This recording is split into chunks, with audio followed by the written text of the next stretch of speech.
Sejam todos bem-vindos aqui no canal Assunto do Dia, um jornalismo sério, independente e de credibilidade. Aqui nós trazemos as informações, sim, de última hora, também comentamos sobre os assuntos que está aí no meio político, no meio jurídico e que pode interferir, sim, na nossa sociedade. E aqui eu vou trazer para vocês a ação e decisão de André Mendonça, que se agigantou diante a maioria dos ministros e bate boca com o relator dos atos do dia 8 de janeiro, é o assunto. E, pessoal, a Suprema Corte, para favorecer Cristiano Zanin e Flávio Dino, devem tomar uma atitude que esta mesma prejudicou o André Mendonça e Nunes Marques, que foram os indicados à vaga no Supremo Tribunal Federal pelo ex-presidente Jair Bolsonaro. Eu gostaria que você ficasse até o fim para que você entendesse melhor o assunto. Mas antes, deixa aí o seu like, como eu já pedi para vocês, e se inscreva e vamos agora direto ao que interessa.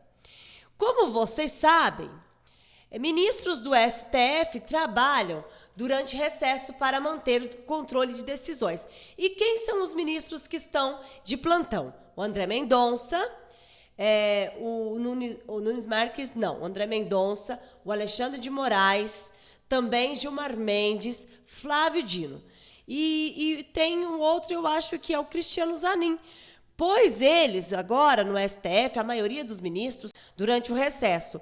A ação permite que eles mantenham o controle sobre os processos e reduzam o poder centralizado no presidente da Corte, que é o Luiz Roberto Barroso.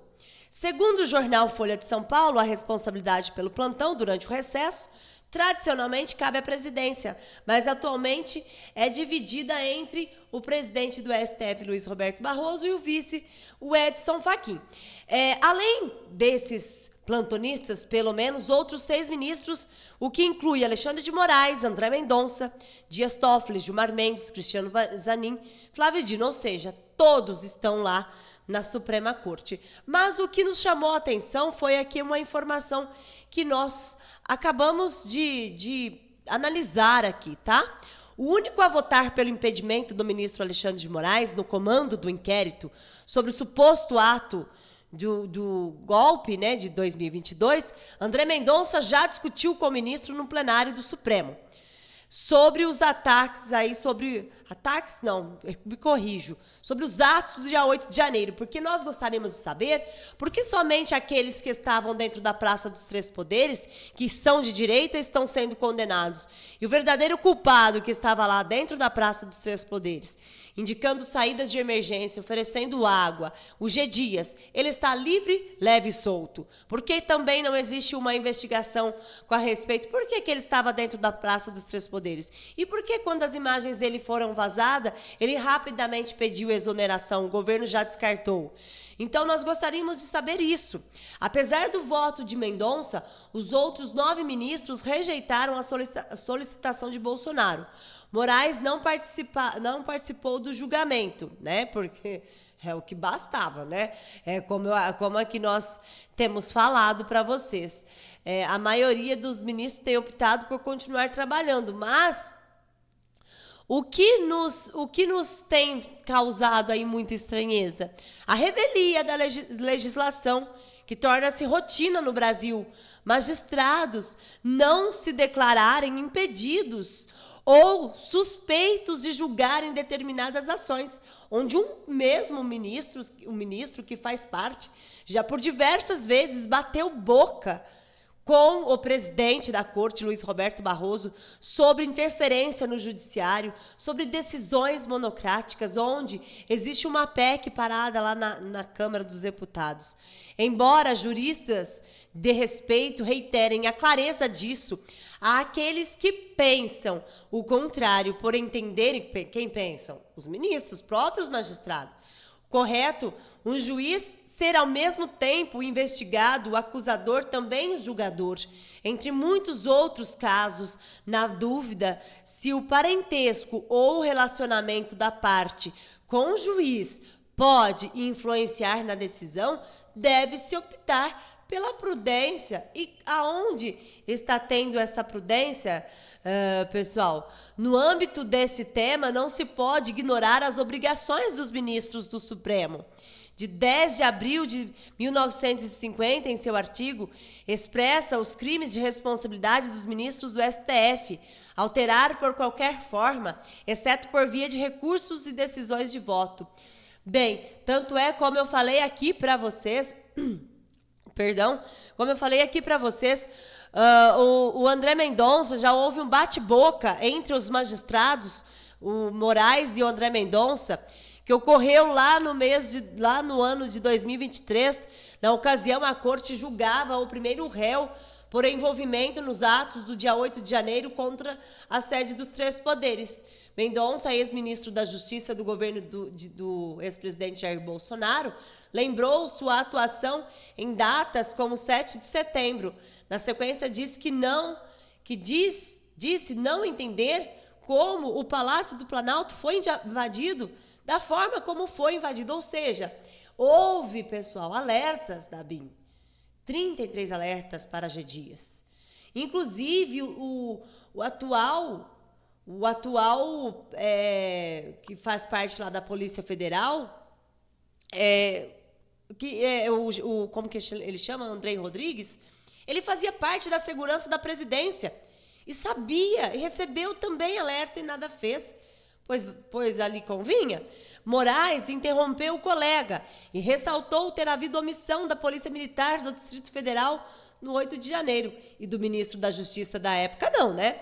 Eu também fui ministro da Justiça e sabemos, nós dois, que o ministro da Justiça não pode utilizar a Força Nacional se não houver autorização do governo do Distrito Federal. Por isso, fere o princípio federativo, prosseguiu. E as imagens? Por que Flávio Dino não cedeu as imagens? E agora, pessoal, Moraes também disse considerar um absurdo Mendonça querer falar que a culpa do 8 de janeiro é do ministro da Justiça, que na época era o Flávio Dino, defendendo o ministro. Quanto a isso, pessoal, e que eu falei para vocês sobre o Supremo Tribunal Federal, cogita até mudar a regra que prejudicou Nunes Marques e André Mendonça para favorecer Dino e Zanin. Nós vemos que não existe dois pesos e duas medidas. Existe um peso e duas medidas, não é mesmo? A esquerda, os ministros do STF, Flávio Dino, Dias Toffoli, Luiz Fux, Alexandre de Moraes e Cristiano Zanin, o primeiro e o último seriam beneficiados por mudança na regra, defendida pelos demais ministros mais antigos do Supremo Tribunal Federal. Passaram a discutir uma mudança no regimento da Corte para permitir que Flávio Dino e Cristiano Zanin, novatos indicados pelo presidente atual, possam votar em julgamento em que seus antecessores já tenham votado, Rosa Weber e Ricardo Lewandowski no caso. Trata-se de uma reviravolta em relação a uma decisão em 2022, quando a maioria deliberou que os novatos daquela época, que eram André Mendonça e Cássio Nunes Marques, indicados pelo então presidente Bolsonaro, não poderiam sobrepor os votos de seus antecessores, Marco Aurélio de Mello e Celso de Mello. Lembrando aqui a vocês que parece que o ministro relator dos atos do dia 8 de janeiro, quando a Procuradoria-Geral da República enviar as investigações, se condena ou não, o ex-presidente Bolsonaro, os indiciados pelos atos do dia 8 de janeiro, pelo um suposto golpe, este fato não vai ser debatido em plenário, onde André Mendonça e Nunes Marques poderiam participar. O ministro relator dos atos do dia 8 de janeiro jogará para a primeira turma, onde estão lá ele, Flávio Dino, Cristiano Zanin, Carmen Lúcia e Luiz Fux. 3 desses deveriam ser eliminados, deveriam ser considerados impedidos. Primeiro, um é vítima do caso. O outro foi advogado do atual presidente da República. O outro, ministro da Justiça, bem na época que houve as invasões da Praça dos Três Poderes. Então, eles já estão comprometidos. Tem que ser colocado em plenário. E esses que estão comprometidos têm que ser afastados para o entendimento, para a decisão. Concordam comigo? Se você concorda, já deixa um like, comentário, compartilhe, se inscreva e ative o sininho para ser notificado todos os dias. Forte abraço, que Deus abençoe a todos e até o próximo vídeo, se Deus quiser.